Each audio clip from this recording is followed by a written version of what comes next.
Hello friends, இந்த question கொடுத்துருக்காங்க 4x + 5y = k என்பதன் தீர்வு 3,4 எனில் k இன் மதிப்பை காண்க. x = 3 y = 4 போட்டிங்கன்னா இந்த k யோட மதிப்பு கிடச்சிரும். இப்போ 4 இன்ட்டு எக்ஸோட மதிப்பு 3 ப்ளஸ் 5 இன்ட்டு ஒய்யோட மதிப்பு 4 = k. 4 12 5 20 = k. ரெண்டையும் கூட்டினீங்கன்னா வரும் 32. இதுதான் ஆன்சர்.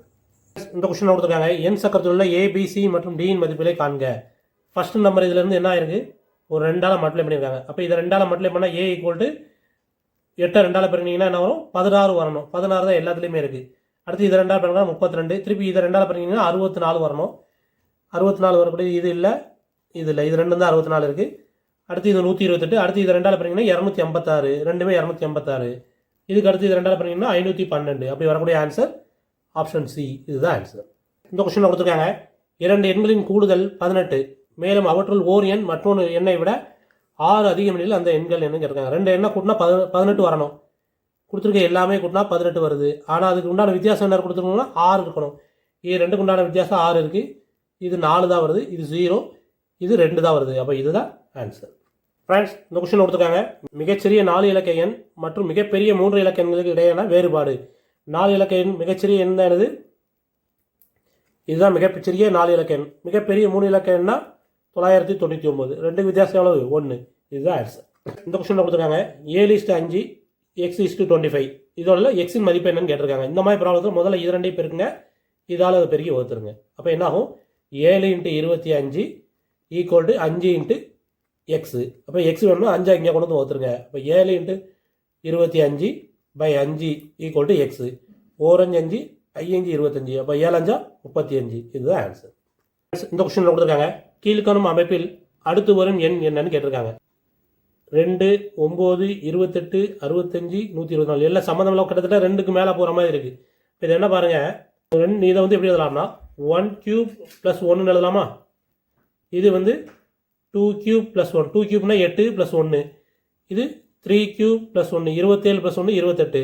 இது 4³ இது 5³. அப்போ அடுத்து வரப்போகிறது 6³ 6³ 6 × 6 × 6 இப்போ 216 + 1 217. ஆன்சர். இதுதான். இந்த கொஸ்டின் கொடுத்துருக்காங்க அடுத்தடுத்த 3 ஒற்றை எண்களின் கூடுதல் 27 எனில் அவற்றுள் பெரிய எண் என்னன்னு கேட்டிருக்காங்க. 3 ஒற்றை எண்ணா 5ன்னு வச்சுக்கிட்டிங்கன்னா அடுத்த ஒற்றை எண் 7, அதுக்கு அடுத்து வந்து 9. ஒவ்வொரு ரெட்டை எண்ணும் 2 2 கூடுதா. அப்போ முதல் ரெட்டை எண் எக்ஸ்ன்னு வச்சுக்கிட்டிங்கன்னா அடுத்து x+2, அதுக்கடுத்து என்ன வரும், x+4 வரும். இதை எல்லாத்தையும் கூட்டினீங்கன்னா என்னென்னு வருது, 27. இப்போ இதுக்கு ப்ளஸ் போட்டுங்க. 1 2 3 x ஆச்சு. இது ரெண்டையும் கூட்டிங்கன்னா 6 = 27. அப்போ 3x = 27 - 6 கழிச்சிங்கன்னா 21. அப்போ x = 21/3 7. பெரிய எண் என்னன்னு கேட்டிருக்காங்க. பெரிய எண் 3 எண் என்னது, ஃபஸ்ட் எண் x, அடுத்து x+2 7 + 2, அடுத்து 7 + 4. அப்போ இந்த நம்பரில் என்ன வரும், 7 9 11. அப்போ இருக்கிறதுலே பெரிய எண் எது, இதுதான் பெரிய எண். இதை எவ்வளோ தூரம் கஷ்டப்பட கண்டுபிடிக்க வேண்டாம். நமக்கு எல்லாமே அடுத்தடுத்த ஒற்றை எண்களின் கூடுதல் கொடுத்தாங்களா. இதை 3ஆல் வகுத்தீங்கன்னா என்ன வரும், 9ன்னு வருமா. இதுலேருந்து 2 கொடுத்தீங்கன்னா அடுத்த பெரிய நம்பர், 2 கழிச்சிங்கன்னா சின்ன நம்பர் வரும். இதெல்லாம் ஷார்ட்டாக இங்கேயே முடிச்சிருக்கலாம். ஃப்ரெண்ட்ஸ், இந்த கொஸ்டின் எடுத்துருக்காங்க 135 டிகிரியின் மிகை நிரப்பு கோணம்னு கேட்டிருக்காங்க. மிகை நிரப்பு கோணம்னா 180 டிகிரி, நிரப்பு கோணம்னா 90 டிகிரி. இங்கிலீஷில் சொல்லலாம், இதுக்கு பேர் வந்து சப்ளிமெண்ட்ரி ஆங்கிள், இதுக்கு பேர் காம்ப்ளிமெண்ட்ரி ஆங்கிள்னு வரும். இப்போ நம்ம மிகை நிரப்பு கோணம் வேணும் அப்படின்னா 180லேருந்து 135 கழிச்சிங்கன்னா வரும். அதுதான் என்னது, 45 டிகிரி. இதுதான் மிகை நிரப்பு கோணம். இந்த கொஸ்டின் எடுத்துருக்காங்க 300 கிலோகிராம் / 100 கிராம் என்னன்னு கேட்டிருக்காங்க.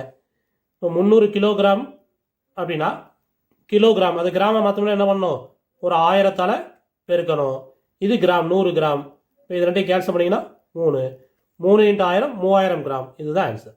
இந்த கொஸ்டினில் கொடுத்துருக்காங்க ஒரு ஈரிலக்க பகா எண்ணின் இலக்கங்களின் கூடுதல் 5, மேலும் 161 என்ற எண்ணின் ஒரு காரணியாகவும் அந்த எண்ணை காண்க. நம்ம கண்டுபிடிக்க வேண்டிய நம்பர் வந்து ஒரு பகா எண்ணாக இருக்குது, அதோட கூடுதல் வந்து 5, அதோட மல்டிபிள்ஸ் வந்து பண்ணிங்கன்னா 161 ஒரு காரணியாக இருக்குதுன்னு கேட்டிருக்காங்க. இப்போ கூடுதல் வந்து 5, இதை கூட்டிங்கன்னா 15 வருது. அப்போ இது இல்லை, இது 5 வருது, இது 5 வருது, இது 5 வருது. ஆனால் இன்னொன்று கொடுத்துருக்காங்க, அது என்ன கொடுத்துருக்காங்க, பகா எண்ணு கொடுத்துருக்காங்க. அப்போ இது பகா எண் இல்லை, இதுவும் இல்லை. இப்போ இது 2ல் எதுன்னு தான் செக் பண்ணணும். இப்போ 1ன்னு முடியுது. அப்போ இதை 1ங்கிற மாதிரி பெருக்கினா மட்டும்தான் வரும். 11 பெருக்கினீங்கன்னா என்ன வரும், ஒரு 41 ரெண்டுங்கும் போதே 80 4 பெருக்கினீங்கன்னா என்ன ஒரு 4 16 124. அப்போ இதுவும் இல்லை. ஆனால் இதில் 7ஆல் பெருக்கினீங்கன்னா 7 முன்னா 21 மிச்சம் 2 14 2 16. இதுதான் இதோட காரணம். இந்த கொஸ்டின் கொடுத்துருக்காங்க. ஒரு வட்டமானது 12 சம அளவுள்ள வட்டக்கோண பகுதிகளாக பிரிக்கப்பட்டால் கிடைக்கும் வட்டக்கோண பகுதியின் மைய கோணம் என்னன்னு கேட்டிருக்காங்க. சர்க்கிளோட மொத்த கோணம் எவ்வளவு 360. அதை 12 பங்குகளாக பிரிக்காங்க. இப்போ 12ஆல் வகுத்துருங்க. ஓர் 12 12 3 12 36. அப்போ 30ங்கிறது ஒரு வட்டக்கோண பகுதியின் மைய கோணம். அப்போ இதுதான் ஆன்சர்.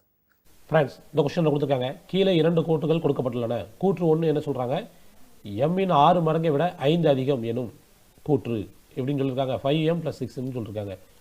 கொடுத்துருக்கிறத பற்றி பார்த்தா எம்மின் 6 மடங்கு. அப்போ 6m.